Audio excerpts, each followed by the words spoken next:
오늘 우리가 함께 은혜 받으실 하나님의 말씀은 신약성경 요한복음 15장 1절에서 8절 말씀이 되겠습니다. 나는 포도나무요 내 아버지는 농부라. 무릇 내게 붙어 있어 열매를 맺지 아니하는 가지는 아버지께서 그것을 제거해 버리시고, 무릇 열매를 맺는 가지는 더 열매를 맺게 하려 하여 그것을 깨끗하게 하시느니라. 너희는 내가 일러준 말로 이미 깨끗하여 졌으니 내 안에 거하라. 나도 너희 안에 거하리라. 가지가 포도나무에 붙어 있지 아니하면 스스로 열매를 맺을 수 없음같이 너희도 내 안에 있지 아니하면 그러하리라. 나는 포도나무요 너희는 가지라. 그가 내 안에 내가 그 안에 거하면 사람이 열매를 많이 맺나니 나를 떠나서는 너희가 아무것도 할 수 없음이라. 사람이 내 안에 거하지 아니하면 가지처럼 밖에 버려져 마르나니 사람들이 그것을 모아다가 불에 던져 사르느니라. 너희가 내 안에 거하고 내 말이 너희 안에 거하면 무엇이든지 원하는 대로 구하라. 그리하면 이루리라. 너희가 열매를 많이 맺으면 내 아버지께서 왕을 받으실 것이요 너희는 내 제자가 되리라. 아멘. 오늘 우리 본문의 이 설교 우리 제목 함께 읽어보겠습니다. 나는 열매 맺는 가지입니까? 설교를 다 듣고 나면 여러분들이 아마 저 질문에 여러분 스스로가 여러분 답을 할 것입니다. 제가 지금 묻지는 않을 거예요. 왜냐하면 내가 지금 열매를 맺는데 어떤 열매를 맺는지에 대해서 구체로 알지 못하기 때문에 오늘 이 본문의 말씀은 많은 분들이 다 알고 계셔요.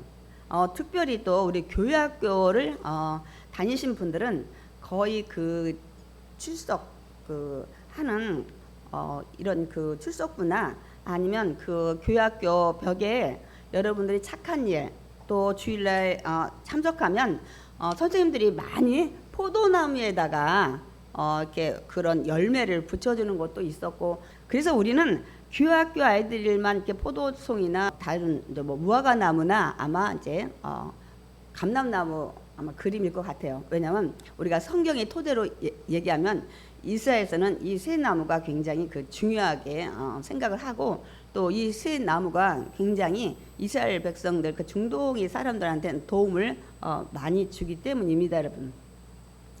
근데 우리가 이 본문을 많이들 들었어요.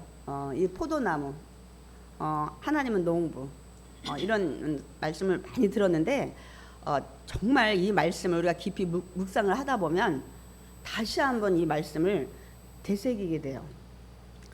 그 저는 이제 무슨 생각을 했냐면, 우리가 그 창세기 쭉 나가다가 요셉이 팔려가고 그러다 갑자기 창세기 38장인가요? 7장에 유다 얘기가 나와요. 참 왜 성경이 엉뚱하게 갑자기 한 장을 할애를 해서 유다 얘기를 하실까? 제가 이제 그런 생각을 많이 했는데 성경은 항상 어떤 인물을 소개할 때는 그 인물이 다음에 아니면 얼마 후에 등장을 하게 됩니다. 그래서 여러분 갑자기 누가 이렇게 툭 튀어나오고 그러지 않아요. 그래서 제가 성경 통독할 때 그 말씀 많이 드렸죠. 쭉 계보가 나오면 어디가 가장 중요하냐면 마지막 사람이 중요해요. 마지막 사람이 다음에 등장을 하는데 그냥 그 사람이 툭 튀어나올 수는 없잖아요. 그래서 그 사람이 뭐 누구 자손이든 누구 뭐 후손으로 왔든 그렇게 하면서 항상 그 성경의 계보에는 끝에 마지막 사람이 굉장히 중요합니다. 그 사람이 등장을 하겠구나, 여러분이 이렇게 생각을 하시면 돼요. 그래서 근데 저도 이제 여기는 인물은 아니지만 우리가 지난주부터 몇 주 동안 성령에 대해서 말씀을 들었잖아요. 그리고 바로 앞장에도 성령에 대해서 예수님께서 굉장히 말씀을 많이 하셨습니다, 여러분. 그런데 15장에는 갑자기 엉뚱하게 이 포도나무 비유의 말씀을 하셔요. 그래서 이제 성령 얘기가 끝났나 보다 싶은데 16장은 또 다시 성령에 대해서 말씀을 하셔요. 그래서 제가 아까 창세기의 그런 인물에 대한 것들이 갑자기 요셉이 팔려가서 하다가 유다가 왜 튀어나올까 이렇게 한 것처럼 분명 유다는 예수님의 계보를 이어줄 조상이잖아요.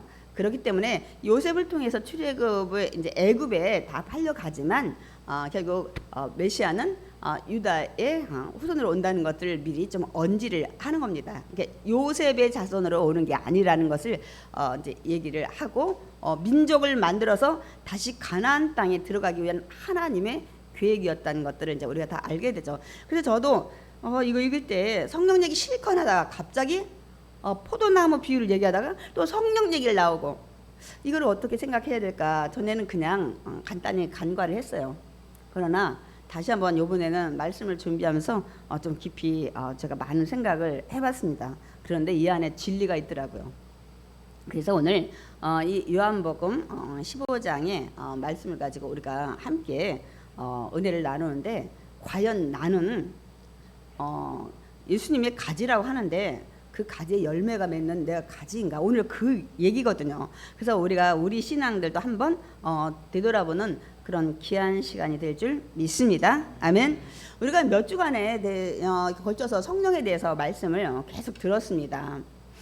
그래서 우리에게는 반드시 성령님이 필요하다는 것과 또 우리가 성령님과 항상 동행해야 된다는 사실, 그리고 늘 성령 충만한 삶을 유지해야 된다는 것들을 이제 우리가 알게 됐습니다. 근데 제가 지난주 너무 급히 말씀을 끝내다 보니까 이 중요한 에베소서 5장 18절을 말씀을 놓쳤더라고요. 그래서 오늘 제가 말씀을 좀 준비를 다시 했습니다. 그러니까 사도 바울이 결론적으로 이 얘기를 하는 거예요. 우리 다 같이 읽겠습니다. 술 취하지 말라. 이는 방탕한 것이니 오직 성령으로 충만함을 받으라. 제가 언젠가 이 말씀을 준비했더니 어느 분이 너무너무 마음에 든다는 거예요. 내가 술을 먹는데 그래도 술 취하지 말라고만 했구나, 술 먹지 말라고는 안 했구나, 이제 이 말씀을 하시더라고요. 그래서 제가 이제 그때 또 말씀에 여기에서의 술은 우리가 먹는 술보다는 세상의 술, 향락의 술, 쾌락의 술, 유혹의 술, 넘어지는 세상에 우리를 그런 것들에 취하지 말라. 이는 방탕한 것이라고 제가 말씀했더니 너무너무 좋다는 거예요. 그게 우리가 먹는 술이 아니라고 얘기를 해서 좋다고 누가 또 그러시더라고. 그런 것보다는 여기서는 세상에 그 술 취하는 이런 것들 여러 가지를 넓게 광의적으로 보면 포함을 하고 있습니다. 그리고 이제 술에 대해서 진짜 여러분 아주 생생하게 리얼하게 써놓은 데가 잠언이에요. 잠언에 보면 정말 기가 막히게 써 있어요. 그걸 먹으면 막 모든 것이 막 이게 뱅글뱅글 돌아가는 것 같이 보이고 무서움도 없고 누가 때려도 아픔도 못 느끼고 내가 걸어다닐 때 붕붕 떠다니는 것 같고 여러분 어쩜 이렇게 생생하게 표현을 했는지 몰라요. 여러분 잠언에 한 군데 보면 그 술 먹은 자에 대해서 얘기를 하고 있습니다. 그런데 우리가 보는 현상하고 너무너무 진짜 여러분 막 붕붕 떠다니는데 걸어다니는 게, 그리고 누가 때려도 아픈지도 모르는. 저는 그 성경을 보면서 참 그 많은 것들 느껴요. 우리가 그 전도서를 제가 보면서 12장 같은데 참 그 얘기를 많이 했잖아요. 이 나이가 들면 다리가 후들후들하고 머리가 하기 백발하고 눈이 흐려지고 새벽에 잠이 줄어들고 뭐 이런 것들, 막 허리가 굽어지고 막 이렇게 뭐 여러 가지. 그래서 제가 그 얘기를 했어요.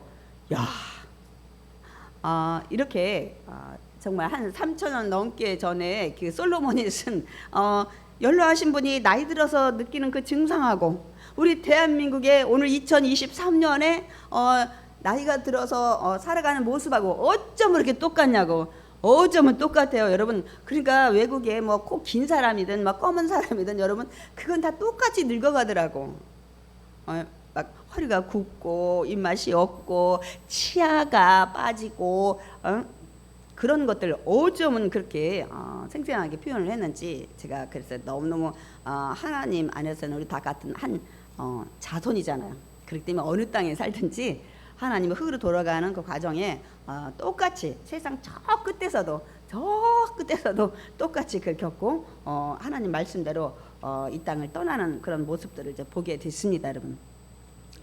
근데 여기도 이제 그런 것들을 우리가 이제 함께 나눌 건데요. 그러니까 오직 성령의 충만함을 받으라. 왜냐하면 우리가 살아가는 이 여정에는 오직 나를 도울 자, 제가 이제 마지막에 또 말씀을 드리겠지만 누군가 필요해요. 근데 뭐 육신의 부모도 있다가 떠나고 우리 부부간에도 서로 아무리 사랑해도 누군가 먼저 가고, 그래서 세상에는 영원히 도울 자가 없다고 늘 말씀드렸죠. 그래서 영원히 나를 도울 자 언제까지? 천국 가는 그 날까지, 천국에서까지 성령님이 우리를 돌보신다고 말씀을 드렸습니다, 여러분. 그런데 이제 우리가 이제 성령 충만한 삶을 살아야 돼. 성령님과 동행하고 도움을 받으려면. 근데 성령 충만한 삶을 우리가 이제 살게 되면 우리 삶에 두 가지 열매가 나타나요. 그래서 제가 늘 말씀을 드리는데, 우리는 성령 충만한 삶을 뭐로 기준을 잡았냐면, 전제 순복음교회 출신이잖아요. 저는 근데 오로지 순복음교회 출신만은 아니에요. 감리교회에서 성령 받았고, 장로교회에서 약식 세례 받았고, 그리고 이제 순복음교회로 옮겨서 다시 새로운 마음으로 주 앞에 살길 원한다 해서 제가 침례를 받았고, 이렇게 저는 여러 이 교회를 좀 옮겨 다녀서 웬만한 교회들의 그 약간의 특징들은 다 알고 있습니다. 그런데 우리가 보통 성령 충만하다 그러면, 이제 순복음교회 오니까 많은 사람들이 그 방언을 잘하고 굉장히 뜨겁게 기도하고 통성기도 하고 이렇게 많이 말씀하셔서 제가 누누이 말씀드렸죠. 그거는 성령 받은 사람이 나타난 한 가지 현상인데, 고린도 전서를 보면 그 방언도 하나의 은사에 속한다고 말씀을 하는데, 가장 성령 받은 사람들이 나타나는 은사 중에 그게 가장 많이 나타나요. 이 방언이나 이런 것들이. 그렇기 때문에 이제 우리가 보통은 그렇게 얘기를 합니다. 그러나 성령 받은 거하고 이꼬로 방언하고 이렇게 얘기해서는 안 됩니다, 여러분. 또 다른 것들로 얼마든지 성령을 먼저 받고 그 은사가 나타나시는 분도 계시기 때문입니다. 그러나 방언이 대체적으로 가장 많이 나타나더라. 또 성경에도 마찬가지예요. 거기다 플러스하면 예언까지. 또 예언에 대해서 여러분 점쟁이 예언이 아니라 하나님의 말씀을 깨닫고 미리 얘기하는 이런 것들, 이제 제가 다음에 또 이해가 될 때 좀 자세히 말씀을 드리고요. 그래서 성령 충만한 삶에 저 사람 성령 충만하다 할 때 나타내는 열매가 두 가지가 있어요. 그것이 첫 번째는 성령의 열매입니다. 저는 이 단어를 바꾸고 싶었어요. 어젯밤에 참 많이 생각을 했어요. 그래, 성령으로 나타난 열매, 그럼 이게 삶의 열매라고 그럴까? 선한 열매라고 할까? 아니면 내적 외적의 열매라고 할까? 제가 많이 하다가 그냥 성령의 열매라는 단어를 선택을 했습니다. 그래서 우리가 많이 알고 있는 갈라디아서 5장 22절 23절 말씀 우리 다시 한번 우리 함께 읽어보겠습니다.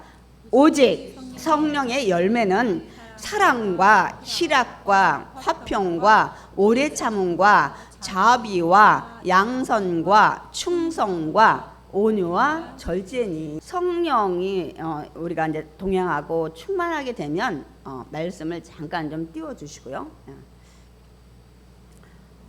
저렇게 삶의 이제 모습들이 달라져요. 내가 굉장히 사람을 미워하고 막 질투하고 판단하고 정죄하고 하던 삶이 이제는 그 영혼 굉장히 사랑하게 돼요. 저 사람 내가 굉장히 비판했는데 다른 건 좋은데 이런 걸 아직 못하고 부족하구나, 이렇게 하면서 여러분 불쌍히 긍휼히 여기게 돼요. 제가 언제나 그랬죠. 우리가 살면서 굉장히 막 원수 같은 사람, 미워하는 사람 어떻게 사랑하냐고. 하나님은 분명 사랑하라고 했는데 제가 방법을 가르쳐 주었죠. 우리를 처음에 인간 만들었을 때 보시기에 심히 좋았더라. 다 좋은 모습으로, 선한 모습으로 우리를 만들어준 존재예요. 그러나 아담과 하와의 그 선악과의 죄로 말미암아 우리 인간한테 죄가 들어와서 이런 성품들을 다 가지게 된 거예요. 죽이고 시기하고 미워하고 여러분 그런 것들, 원망하고 불평하고 이런 것들이 그분한테는 이거는 변화가 됐는데 이 모습이 아직 죄의 성품이 남아 있구나, 나는 그 성품이 조금밖에 없는데, 이렇게 생각하셔야 돼요. 이러면 이해를 하고 긍휼히 여겨야 돼. 제가 언젠가 예를 들었잖아요. 저희 교회 제 사역할 때 선배님, 이제 제가 그 선배님이랑 선배님 하면 저희 목회자잖아요. 지금도 또 목사님 되셨거든요. 그렇기 때문에 제가 그 얘기는 이제 더 두 번은 이제 얘기하지 않겠습니다. 제가 그 경목사 TV에 영상을 좀 올렸어요. 그래서 혹여나 우리 선배님이 또 듣고 마음에 또 상처를 입을까봐. 그런데 제가 거기에 말미에 그러나 이제 선배님을 이해한다고. 선배님이 굉장히 똑똑했어요. 여자분이었는데 컴퓨터 웬만한 걸 다 하세요. 웬만한 작업들을. 그래서 저도 많이 배워줬고 선배님 또 사랑을 많이 받았고. 근데 이제 그 선배님한테 그런 모습이 있구나. 전도 열매 때문에 일어난 일이에요. 그래서 제가 언젠가 여러분한테 좀 간단히 말씀을 드렸습니다. 이렇게 하다 보면 이해를 하게 돼요.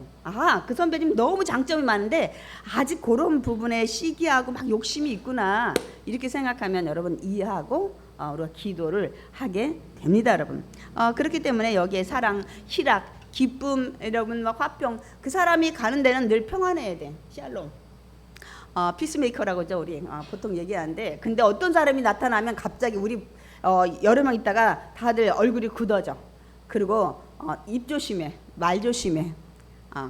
그런 분이 있어요. 저희 그 동기 중에 남편이 그 자기 친정 쪽에 시골에 가기만 하면 자기 신랑이 젊은데 그 친척의 어른들한테 덤벼들어가지고 술 먹고 또 어떻게 해가지고 꼭 싸우고 온다고 하더라고. 그래가지고 자기 고향 갈 때는 안 데리고 간다고 하더라고. 그런 분도 있어요. 그러니까 가면 꼭 그 자리를 분란 일으키거나 불평 원망의 소리를 해가지고 분위기를 이상한 대로 많이 흘러가게 한다든지 그렇게 이제 하는 사람도 있습니다.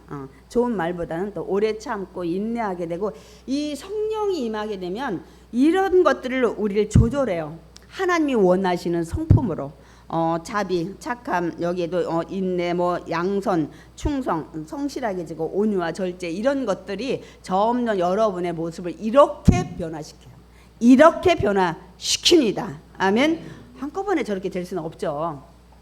이제 서서히 성령님이 그때마다 깨닫게 해서 하나씩 우리 못한 부분이 다듬어질 줄 믿습니다. 아멘. 그래서 우리가 아직도 부족한 부분을 성령님이 채워주십니다. 아까처럼 이해나 사랑으로 이렇게 그래서 성령이 충만하면 이런 열매가 삶에서 100% 나타나지는 않아요. 저도 저 9가지 열매가 다 나타나지 않습니다. 아직도 공사 중이에요. 여러분 전에 보면 저게 조심하라고 하고 아직 공사 중이라 했잖아요. 그걸 영어로 말하면 ing, 아직 진행형이에요. 아직 저도 주님 앞에 설 때까지 계속 흠없는 신부로서, 정결한 신부로서 계속 다듬어지는 진행 가운데 있습니다. 그러니까 우리가 이걸 완전하게 다 할 수는 없어요. 우리가 노력하고 닮아가고 그런데 우리가 성령 또 충만한 사람은 또 어떤 게 나타나냐면 전도의 열매가 나타나요.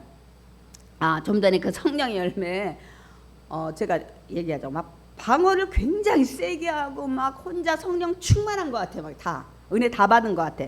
그런데 여기 열매 중에서 별로 좋은 열매가 안 나타난다.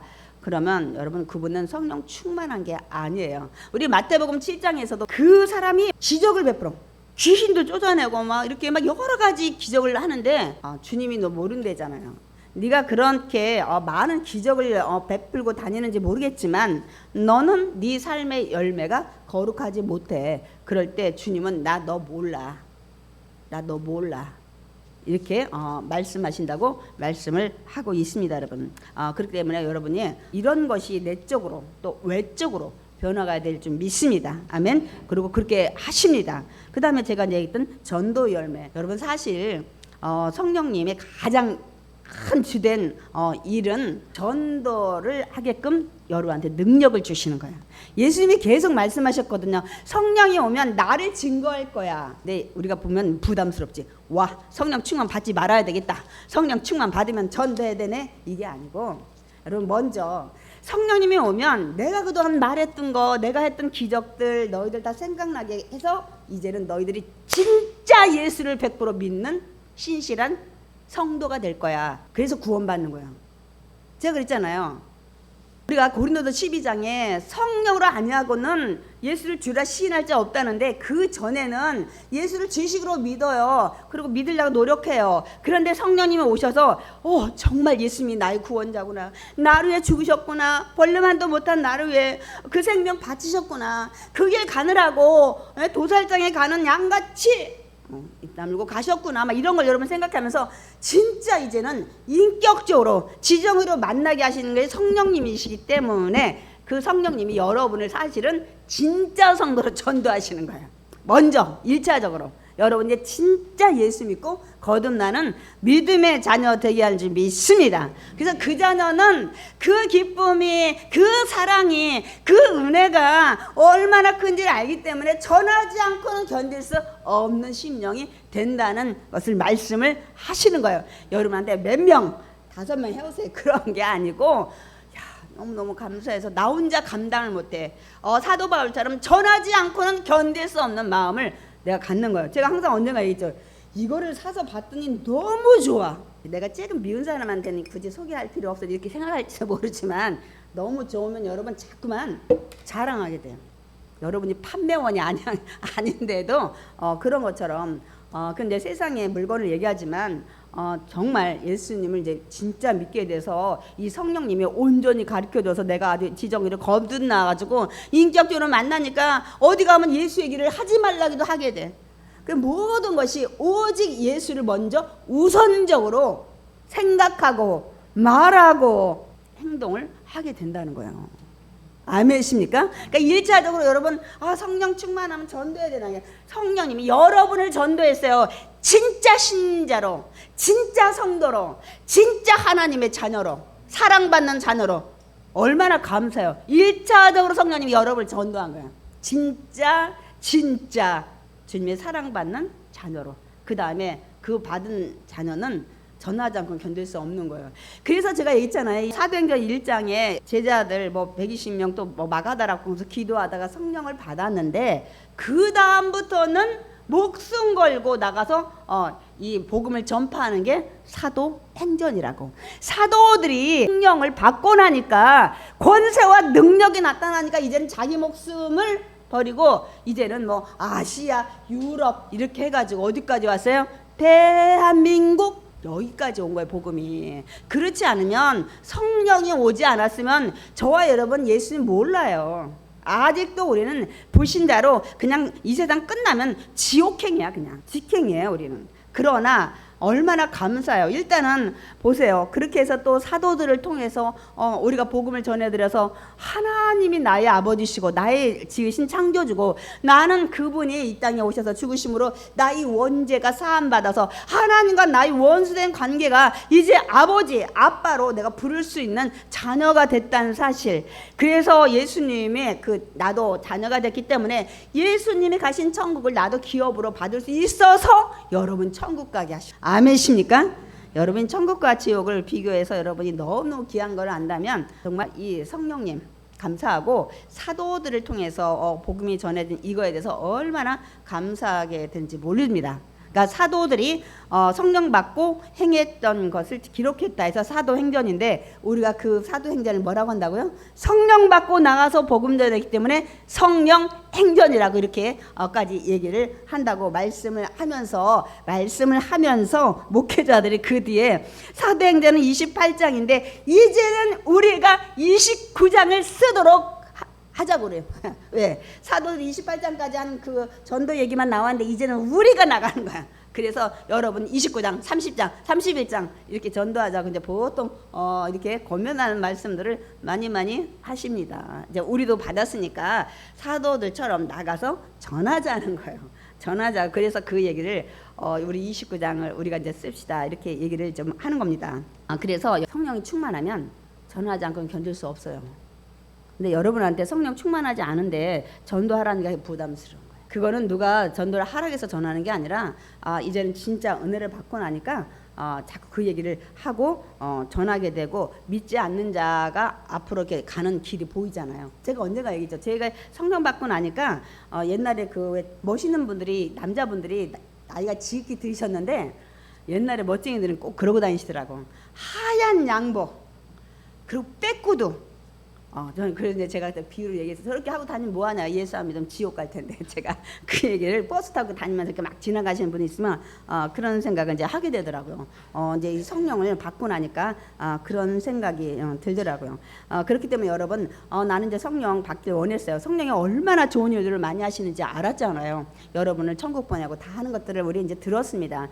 그런데 이제 내가 정말 성령을 이제 지난 주에 나도 성령 받고 싶어 해서 제가 말씀을 드렸죠. 어떻게 성령 받는지 간절히 사모하고 말씀을 보고 뭐 이런 것들을 했습니다. 회개하고 그런 것들을 사도행전 통해서 성령 받은 여러 가지 예를 들었습니다, 여러분.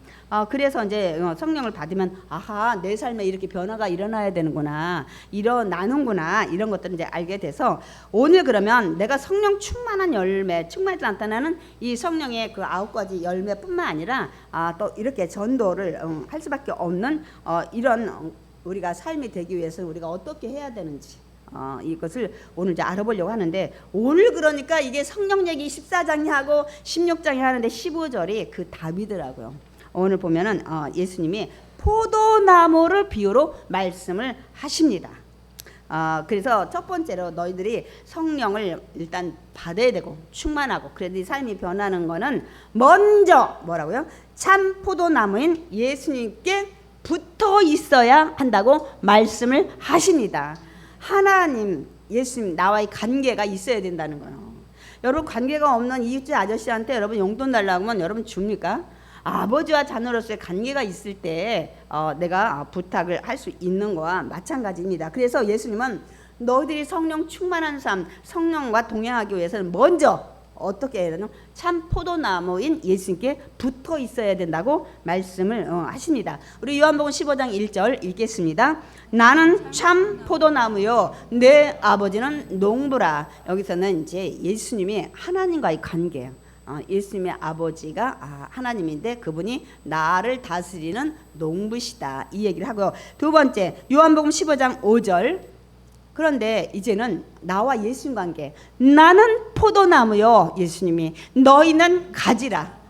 포도나무에 붙어있는 가지라, 이 관계를 얘기를 하고 있습니다. 그러면 우리 좀 전에 하나님은 농부요, 근데 예수님은 뭐라고 했어요? 1절에 보면 요한복음 15장 나는 참 포도나무요. 아니, 포도나무면 포도나무지 참포도 한 거 보니까 가짜 포도나무도 있다는 사실이에요. 이 얘기를 왜 하셨냐면 예수님이 나는 이제 참 포도나무다.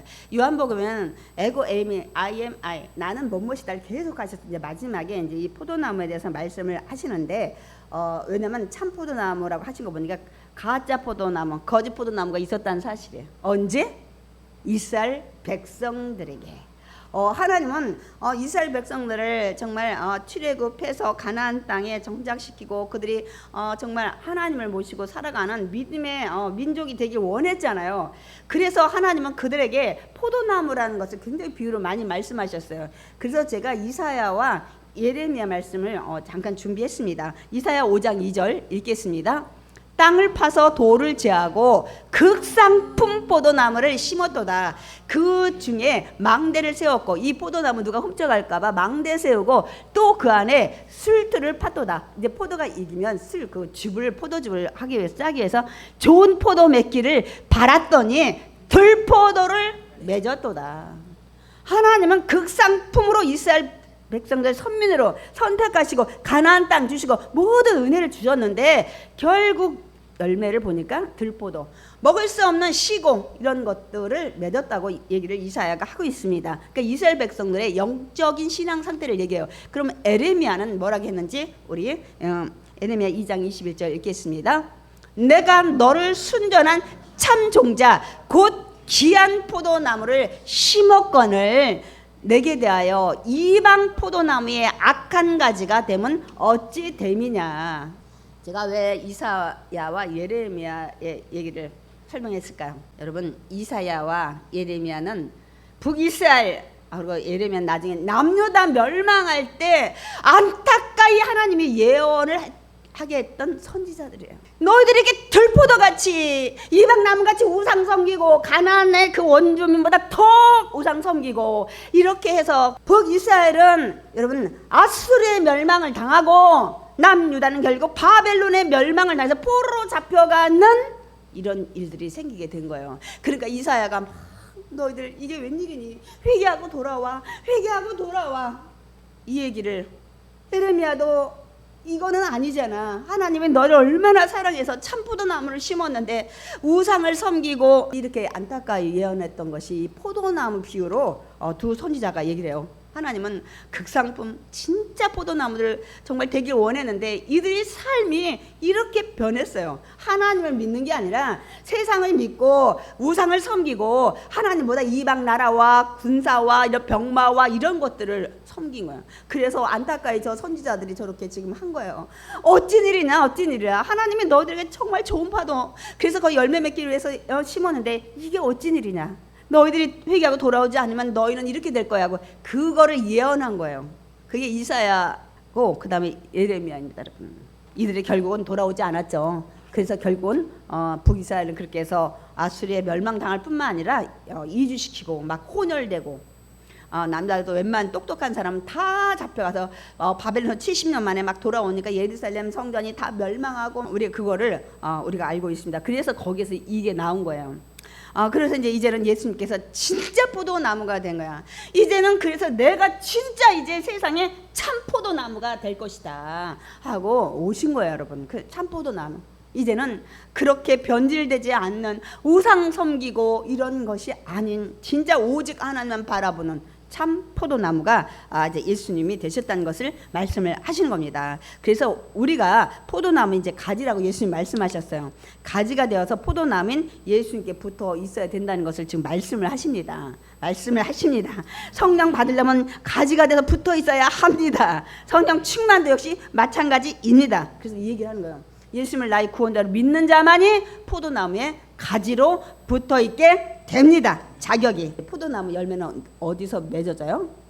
가지에서 열리죠. 열매는 가지에서 다른 데서 열매가 맺지 않습니다, 여러분. 그러면 이 가지가 잘라져서 따로 있다. 그러면 열매 맺을까요? 맺지를 못해요. 그 얘기를 하고 싶은 거예요. 가지에서 포도가 열매를 맺으려면 본 나무에 붙어 있어야 된다는 거예요. 그래서 이 뿌리에서 이 수분과 양분을 끌어올려서 열매를 맺어야 되는 것 같이 너희도 이런 성령 충만의 열매를 맺으려면 예수님께 계속 붙어 있어야 된다는 것을 말씀하고 있습니다, 여러분. 지금 이 말씀을 하길 원하시는 거예요. 그래야 성령으로 늘 충만하고 영원히 동행하고 그 얘기를 하고 있습니다, 여러분. 예수님을 나의 구원자로 믿어야 돼요. 믿어야 될 줄 믿습니다. 그게 뭐예요? 복음. 나는 죄인인데 예수님이 이 땅에 와서 나 위해서 죄물 되셔서 죽으셨고 십자가에서 그 다음에 부활하셨다. 이 말씀을 이제 들었어요. 들으면 마음에 믿고 그렇구나. 그 다음에 어떻게 해요, 우리가? 입으로 시인하는 거예요. 믿으세요? 그러면 저 영접기도 할 건데요. 저 따라하세요. 나는 죄인입니다. 어디서 와서 왜 살며 어디로 가는지 알지 못하고 지금까지 살았습니다. 나를 용서해 주시옵소서. 나는 이제 하나님을 나의 아버지로 예수님을 나의 구원자로 믿고 이제 하나님 자녀로 다시 태어나겠습니다. 여러분 기도하잖아요. 복음을 들어 마음으로.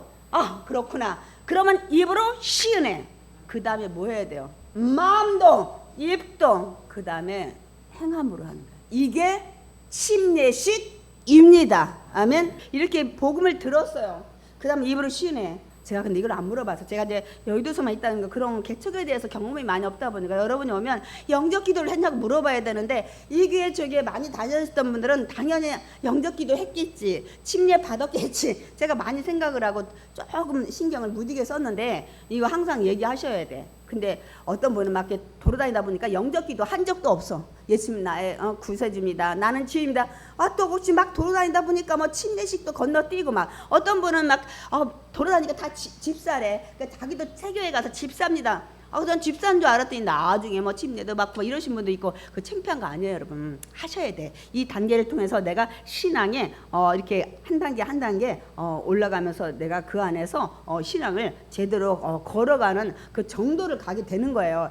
그래서 들었어, 복음을. 그 다음에 마음으로 믿었어. 입으로 시인했어. 그 다음에 몸으로 행하는 게 침례입니다.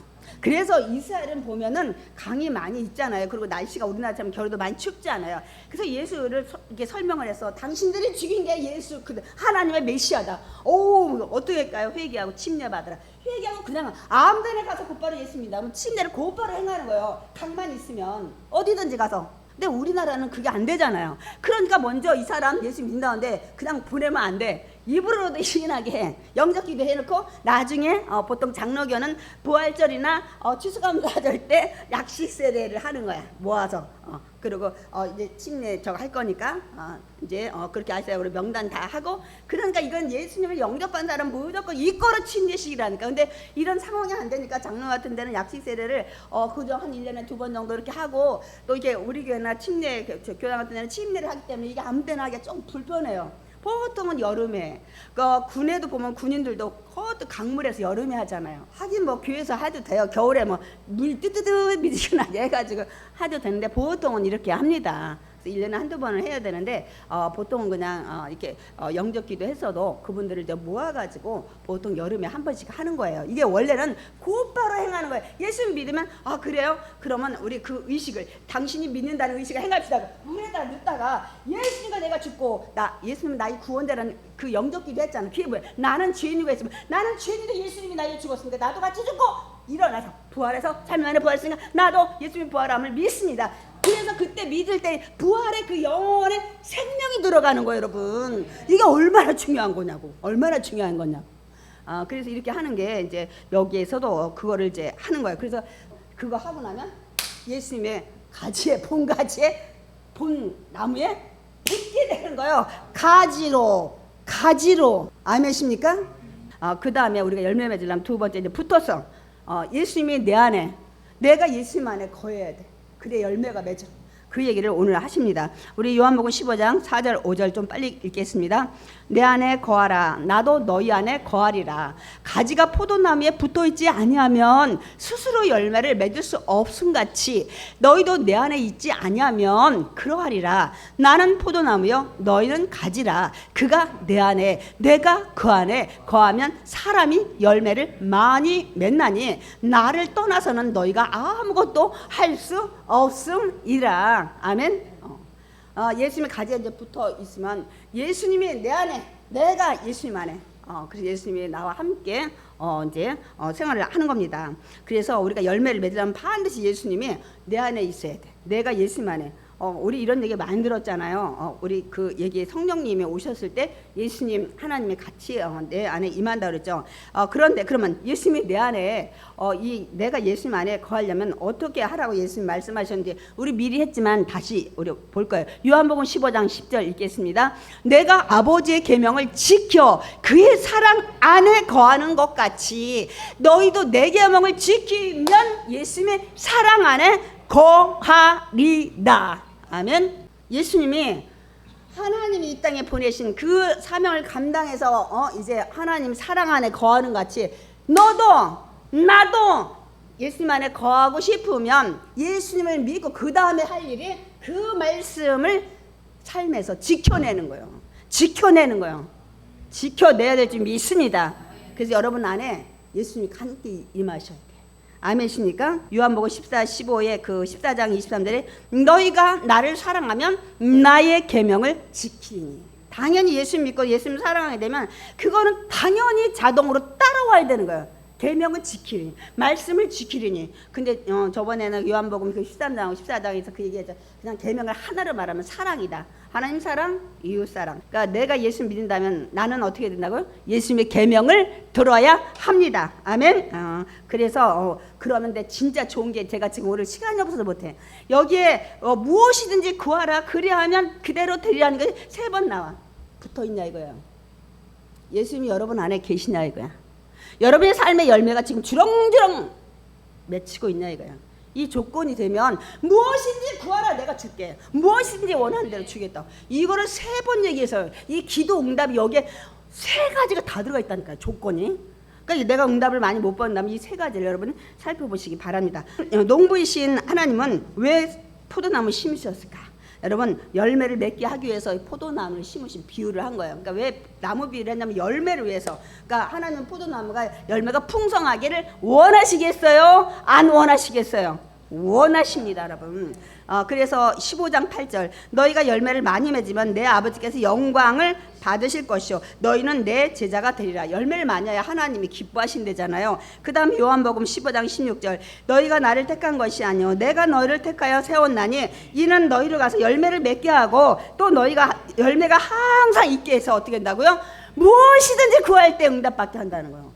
그런데 열매 맺지 않는 가지가 있어요. 있죠. 포도나무도 있고 감나무도 소고나무 다 있어요. 붙어는 있어. 영접 기도하고 침례 받아서. 근데 열매를 맺지 않아. 그럼 하나님 어떻게 하신다고요?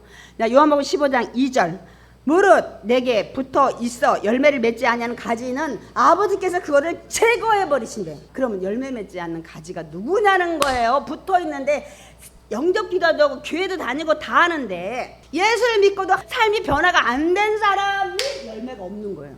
이런 사람 얼마나 많아요. 예수 믿었는데 예수 믿기 전이나 후나 삶의 변화가 없는 사람 많아요. 많다니까요. 그래서 제가 저번에 갈라디아서 5장 19절 변하지 않은 삶 음행 더러운 것 호색 우상숭배 주술 원수 맺는 것 분쟁과 시기와 분냄과 당기는 것과 변함과 이단과 투기와 술 취함과 방탕과 그와 같은 것들이라. 이런 일들 하는 자는 하나님 나라를 유업으로 기업으로 다시 쉽게 말하면 천국 못 간다는.